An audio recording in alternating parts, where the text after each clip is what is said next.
$80 billion in 7 days. Stock up on meds. Cash is back, baby. How many of you guys are aware of the phrase cash is king? Just go ahead and hit the like button if you know, because I've got some good news for cash. It's starting in Detroit with businesses now being required to accept cash. Isn't it crazy to think that some businesses turn down cash? Like, why would you say no to making money? You know who doesn't like to make money? At least that's what it looks like to me for some store owners, as the local government in New York City are banning Face ID tech that stops shoplifters from stealing in their stores. Like, why would they want to do that? I'm sorry, I don't mean to offend anybody in New York, but can somebody please tell me why they seem to want to make it easier for theft to happen in the stores? I mean, it just seems crazy. No wonder stores are closing down over there. I mean, just think of it this way. If theft continues to happen, stores will either be forced to keep raising prices, or they're just going to shut down completely, which in turn leads to a monopoly of, for certain products, which again means that you and I will end up paying more money. So what is happening, guys? Pfizer is also back in the news as they're warning that their supply for some of their penicillin pre-filled syringe products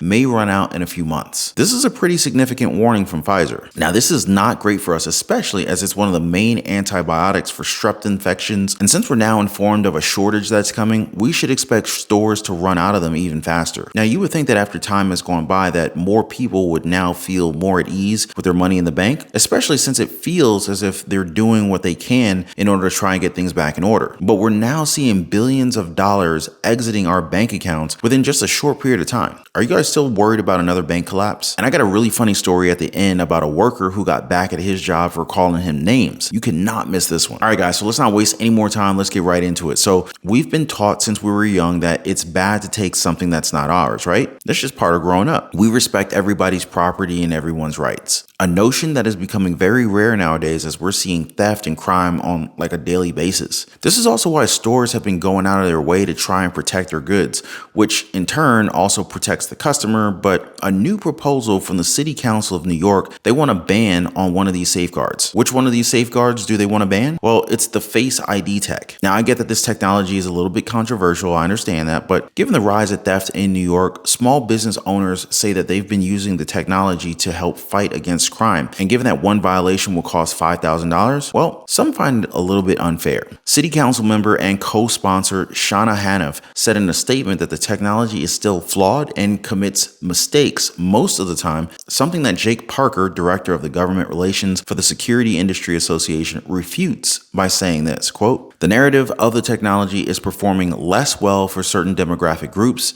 is based on old information. In the early days of facial recognition about 10 years ago, there were lower performing technologies, but today's software is very accurate, high performing, and uses artificial intelligence," end quote. So what are you guys' thoughts on this? I mean, the two sides of the coin are trying to get their point across, right? So should we not have Face ID tech in stores to protect our privacy, or is it necessary to avoid crime from further spreading? Let me know what you guys think on that one. Now, on the topic of business and cash, the Detroit City Council just passed a new rule recently that will require physical stores and restaurants to accept paper money. Detroit City Council voted today unanimously to approve an ordinance banning cashless businesses.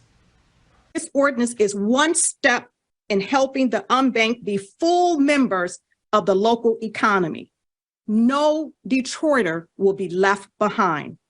The cashless ban ordinance is the first step in a much larger struggle to have all Detroit residents fully engaged in the local economy. So what are your thoughts on establishments that don't accept cash? They also say that this will help protect financially insecure Detroiters, mainly those who either don't want a bank account or have so little that they can't open a bank account. Good on them for actually doing this. And honestly, shouldn't cash be accepted as legal tender everywhere? That's just me thinking out loud. Now, speaking of cash, let's talk about the panic that is still in the air regarding bank collapses. The fear is so real that a new report from the Federal Reserve Economic Data, also known as the Fed, shows that within the start of June to June 7th, so basically at least a week, $79.16 billion exited American bank accounts. Now, this is a staggering number. Fed Chair Jerome Powell didn't make things any better by saying that the issues that the commercial real estate sector will face will contribute to more losses for banks. So here's what he said. To the extent it's well distributed, then the system could take losses. We do expect that there'll be losses. But there'll be banks that have concentrations, and those banks will experience larger losses. So we're well aware of that. We're monitoring it carefully. It feels like something that will be around for some time, as opposed to something that will suddenly hit and work its way into systemic risk.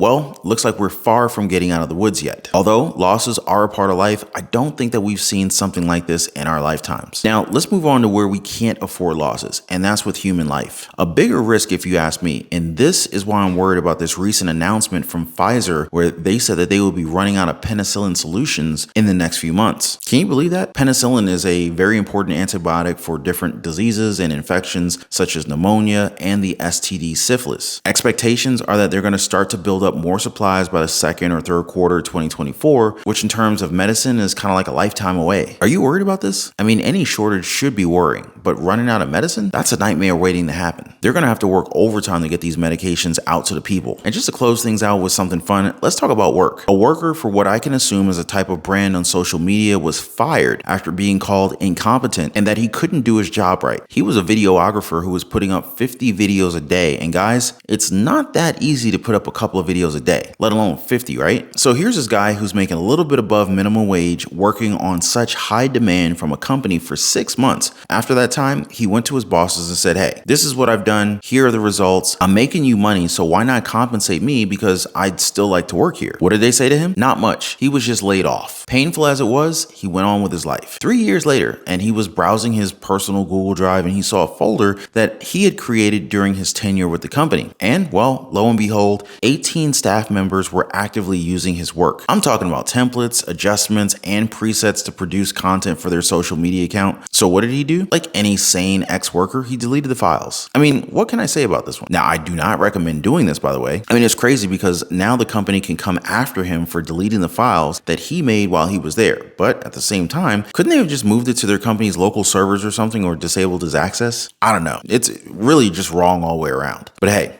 crazy story out there, right guys? Anyway, so what were your thoughts on today's updates? Make sure to share your thoughts in the comment section down below. Getting a good paying job these days is quite a challenge, and having one that doesn't burn you out is a huge blessing.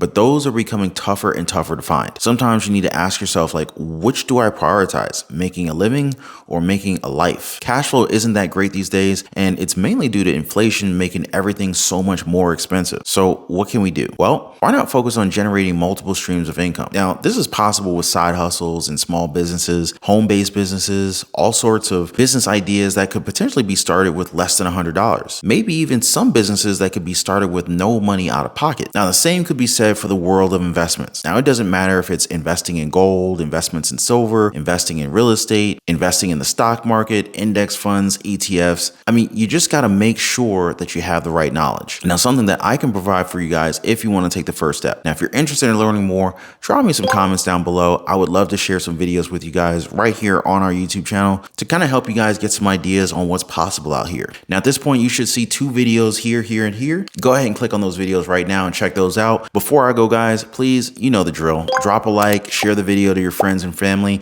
subscribe for your daily dose of the truth. I do appreciate you guys as always, and I'm gonna catch you on the next one.